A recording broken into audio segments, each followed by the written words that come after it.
Fala galera ligada aqui no canal Expresso 1898, terminou agorinha no Couto Pereira, Curitiba 1, Vasco 1. Antes de eu começar a falar sobre o jogo aí, vai deixando o seu like, vai comentando, compartilha se você gostar, se você curte o meu trabalho, dá aquela moral aí pro canal crescer, pra gente continuar fazendo aqui pós-jogos e vídeos e coisas interessantes, curiosidades sobre o Vasco aí, com atualizações sempre, com notícias do nosso gigante.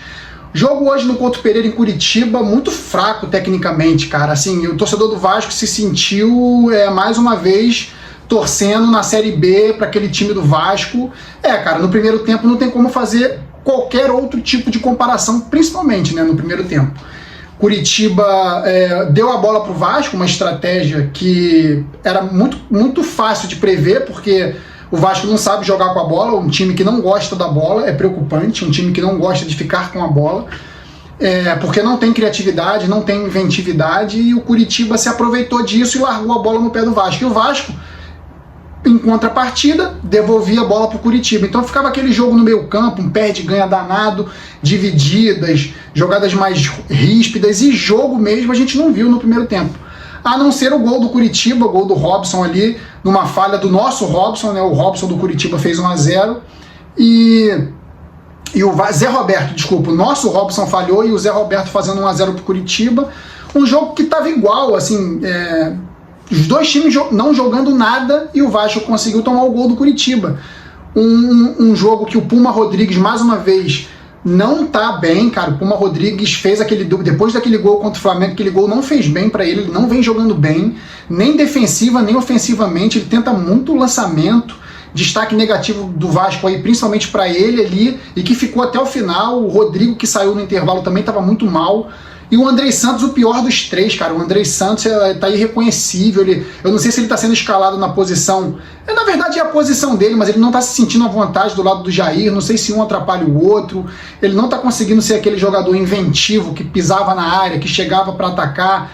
E a marcação dele tá muito frouxa, tá fraca, ele tá disperso, ele tá errando passe, ele tá lento.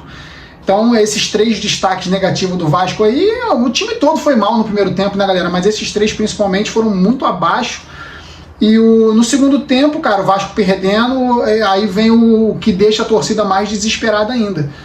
As primeiras substituições do Vasco são Galarza e Figueiredo. Galarza no lugar do Rodrigo e Figueiredo no lugar Rodrigo no lugar do Figueiredo no lugar do Andrei Santos. Então essas duas alterações fazem o torcedor do Vasco ter a certeza, cara, mais do que nunca, de que esse time do Vasco, esse elenco do Vasco é muito fraco. Pô, o Galarza entrando, a torcida do Curitiba deve ter comemorado, porque ele passou por lá, não deixou saudade nenhuma, a torcida queria ver ele pelas costas, indo embora de qualquer jeito, e ele entra como uma das primeiras opções para tentar mudar o jogo do Vasco no segundo tempo.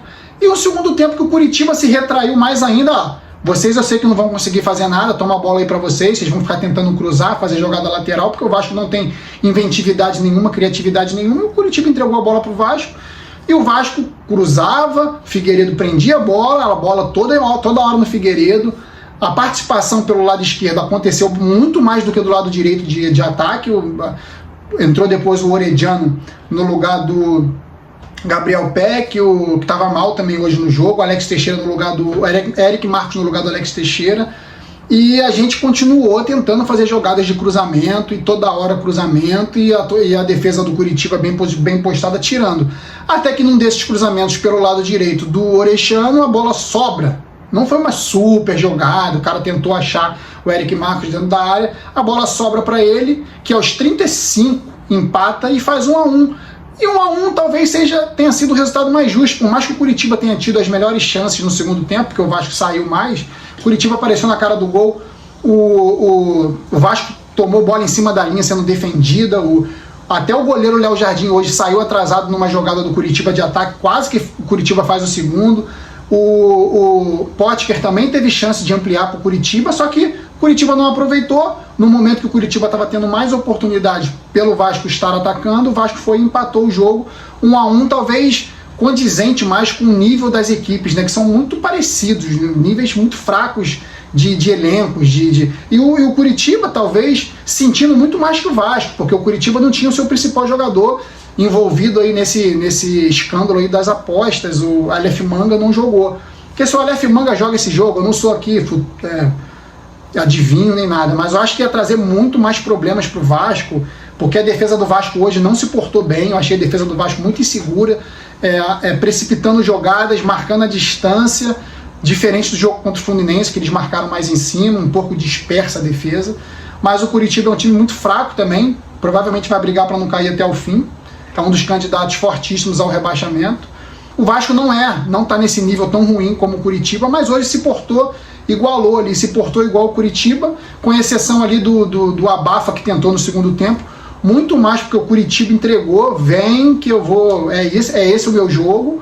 E quando duas equipes fracas se enfrentam, ninguém gosta da bola, né, gente? A bola sofre. Eu tive pena da bola hoje, nos dois tempos no jogo como um todo. Positivo, por exemplo, o Orexano entrou, tentou algumas coisas ali interessantes, mas entrou na ponta direita, bem marcado, encaixotado, não conseguiu jogar. Eric Marcos, autor do gol, foi bem.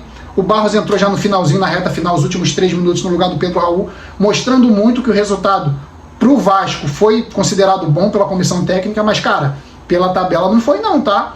O Vasco agora está com 6 pontos ali, já deve estar beirando a zona de rebaixamento. Muito preocupante esse empate contra uma equipe tão fraca quanto a do Curitiba, que não tinha ganho de ninguém. Só faltava ter ganho do Vasco hoje, mas não ganhou, porque as equipes ali se igualaram no jogo fraco, um jogo muito fraco como um todo, sem muita criatividade pelo meio, tanto pela parte do Curitiba como pela parte do Vasco. Eu vou falar aqui das notas rapidinho para não deixar passar em branco. Léo Jardim hoje, uma saída de bola atrasada ali, ele poderia ter se antecipado e cortado um lançamento no segundo tempo de cabeça ali no ataque do Curitiba, quase surtiu ali, quase resultou no gol do Curitiba, o segundo do Curitiba, que praticamente ia dar números finais ali ao jogo. Então o Léo Jardim hoje, por essa falha, vou dar uma nota 6. Puma Rodrigues, cara, como eu falei, cara, um dos piores do jogo, e ficou até o final. Por que não tenta o menino que veio do Atlético Mineiro, cara? Poderia ter uma chance de jogar nesse jogo, cara, mas ele não entrou. O Paulo Henrique poderia ter tido a oportunidade de entrar, mas ele não dá chance pro Paulo Henrique entrar. O Luke tem que aturar a Puma Rodrigues, que tá merecendo já entrar num sair durante o jogo aí, porque tá jogando muito mal, tá disperso, tá sem disposição, tá com sono. Nota 4 pro Puma Rodrigues. Robson Bambu hoje não fez atuação nem parecida com do jogo contra o Fluminense, mas falhou ali no primeiro gol, no gol do Curitiba, porque deixou o atacante se antecipar. Nota 5. O Léo hoje também uma partida um pouco abaixo, marcando a distância, errando alguns passes, errando alguns botes. Nota 5 também pro Léo. Lucas Piton também não sabe se ataca, não sabe se defende, tá no meio termo ali. Não mostrou tanta efetividade hoje. Nota 6. O Rodrigo muito mal no primeiro tempo, o garoto está sentindo, e os adversários estão percebendo que ele é imaturo, estão jogando em cima dele, estão marcando ele em cima. Tá na hora de dar um tempo pro Rodrigo. Aí vem a questão, quem vai entrar nesse time no lugar do Rodrigo? Acho que não tem elenco, cara. Não tem elenco. Vai botar quem? O Matheus Cocão, que veio do Náutico, também cru. Então o Vasco tem um problema muito sério de elenco, tem que ser resolvido, porque até a 13ª rodada a gente até tenta entender, mas depois da 13ª a gente não vai entender mais não, tá? Vai ter muita crítica aí. O Andrei Santos também muito mal, o freio de mão puxado, ele tá lento, tá sem a criatividade, parece que tá meio desmotivado, meio triste. Nota 4 pro Andrei. Jair também hoje ficou até o final, poderia ter sido substituído, ele mostra que não tá com aquele pique todo mais, então poderia ter dado um refresco ali para ele, tirado ele. Mas ficou até o final, brigou, lutou naquele ritmo dele, que a gente sabe que não vai ser mais do que aquilo. Nota 6 pro Jair. O Alex Teixeira tentou hoje, correria também, mas sozinho ali tentando alguma coisa. O Pedro Raul não tabela, o Pedro Raul não chega junto com ele. Ele fica meio ali perdido na ponta esquerda, infelizmente, porque é um jogador que tem talento. Nota 5,5 pro Alex Teixeira. Gabriel Peck hoje não fez uma partida, foi talvez a pior partida dele das 5 do campeonato. Mas ele é assessor do Puma Rodrigues, cara, então fica difícil. O cara correu o campo inteiro, uma hora ele vai botar a língua pra fora e vai cansar. Muito abaixo hoje o Gabriel Peck, nota 5,5, meio, sabe, tentando resolver sozinho, correndo, tentando driblar 1, 2, 3, vai ser parado com falta, isso é óbvio. E o Pedro Raul, cara, mais uma vez, uma partida muito abaixo das expectativas, um jogador que foi contratado para resolver e não tem resolvido, cara. Esse ano ainda não mostrou que veio, fez um gol só nesse Brasileirão. Tá muito abaixo do que a gente espera do Pedro Raul para ser 2 gols, na verdade, para a sequência do campeonato. Então tem que melhorar muito. Tu vê o Tiquinho Soares do Botafogo aí fazendo mais gol, sendo mais participativo, e o Pedro Raul, essa lenga-lenga toda. Então é um atacante que eu sempre tive muita crítica, um olhar muito mais crítico para ele, porque eu não gosto desse jogador lento, paradão, sabe? Fica esperando bola cruzada certinho. O Vasco não tem esse estilo de jogo, gente. O Vasco não tem esse estilo de jogo. Esperar a bola enfiada, maravilhosa, ou, pô, não tem. O Vasco não tem conseguido jogar trabalhando bem a jogada no ataque. O Pedro Raul fica meio isoladão, não é só culpa dele, mas o estilo dele também não combina muito com esse jogo do Vasco. E o Vasco não tem uma reserva, né, imediato para entrar ali para resolver. Então o Vasco tem mais um problema, que é o centroavante. E os que entraram, como eu falei, o Galhardo e o Figueiredo sendo a primeira opção para entrar, preocupa muito a torcida, que são jogadores que não vêm agradando esse ano, e serem a primeira opção, um negócio inexplicável. Nem o Orechano foi a primeira opção, foi o Figueiredo e o Galhardo, dois jogadores que, como eu falei, jogaram mal todas as vezes que entraram, e são as opções para resolver o problema do Vasco no segundo tempo. Aí é dose, né? Figueiredo nota 6, ainda tentou alguma coisa ali no segundo tempo. Galhardo, mais uma vez, barata tonta, não sabe o que faz, corre para um lado, corre para o outro. A gente sabe que correria não falta para ele, mas ele corre errado. Nota 5 para o Galhardo.